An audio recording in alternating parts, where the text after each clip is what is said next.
কিছুদিন ধরেই গুঞ্জন চলছিল ভারতের সঙ্গে দ্বন্দ্বের জেরে এশিয়া কাপ থেকে নাম প্রত্যাহার করতে পারে পাকিস্তান। এবার সেই গুঞ্জনই বাস্তবে রূপ নিল। তবে পাকিস্তানের নাম প্রত্যাহারের পর আজ বাংলাদেশকে অংশগ্রহণের আমন্ত্রণ জানিয়েছে এশিয়ান হকি ফেডারেশন AHF। সোমবার 18 আগস্ট গণমাধ্যমকে এই তথ্য নিশ্চিত করেছেন হকি ফেডারেশনের সাধারণ সম্পাদক লেফটেন্যান্ট কর্নেল রিয়াজুল হাসান। তিনি বলেন, আমরা আজ দুপুরের দিকে AHF থেকে আমন্ত্রণ পেয়েছি। আমরা এশিয়া কাপে অংশ নেব, প্রস্তুতিও চলছে।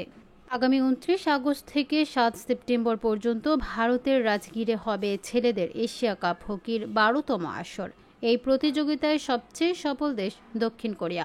তারা 5 বার চ্যাম্পিয়ন হয়েছে।